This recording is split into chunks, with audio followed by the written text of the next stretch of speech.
Well, hello there. It's still the 3rd of January and it's still as miserable as ever.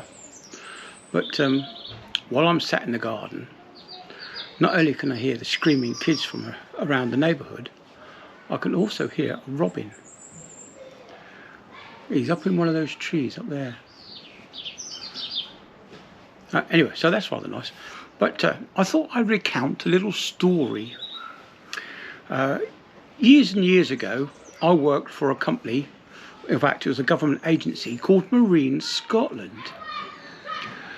One of their chief engineers that I had the misfortune to sail with, I don't think he actually had his ticket. I think he bought his ticket from another country.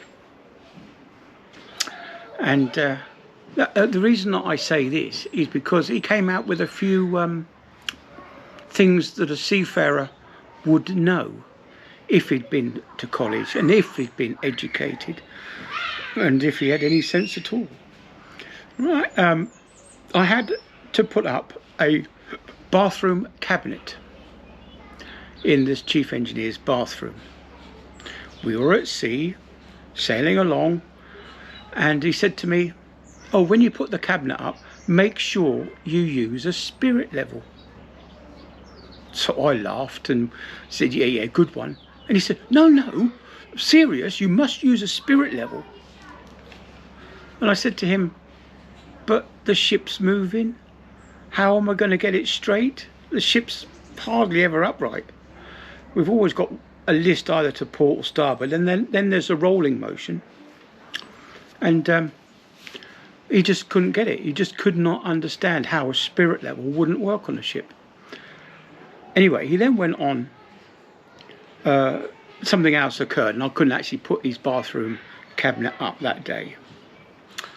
So a few days went past and I was given the task to go and put his bathroom cabinet up again.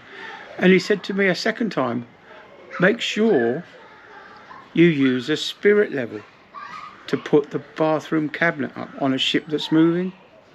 And I said, no, I'm not going to use a spirit level. Don't be so stupid, I said. And he said, well, how else are you going to get it straight? Measure it from the ceiling down, measure it from a door frame across in a couple of places, so you've got a straight line. Oh, he said, he just completely flummoxed him that, you know, you could use the frame, the door frame, as a straight line and then move it across. Anyway.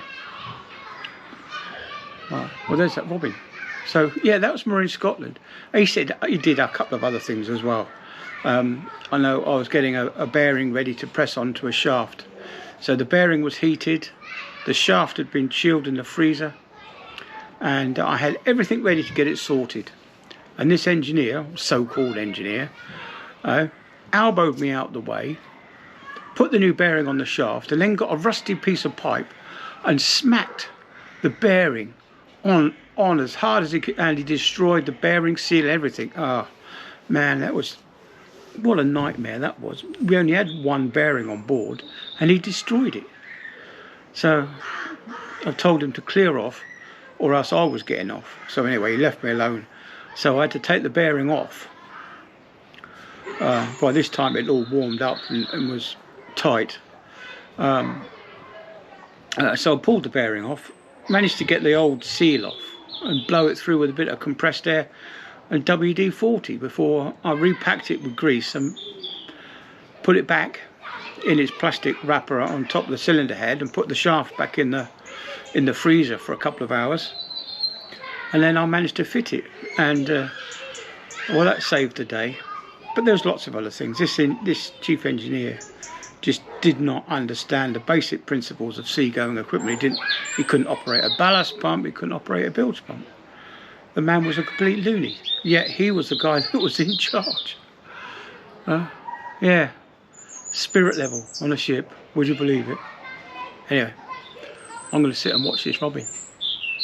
Can you hear him? He's loud, isn't he? He's just been up to my little bird feeder and had some suet and a few seeds. I have to get some more mealworm. I'm sure I've got a couple of quid somewhere.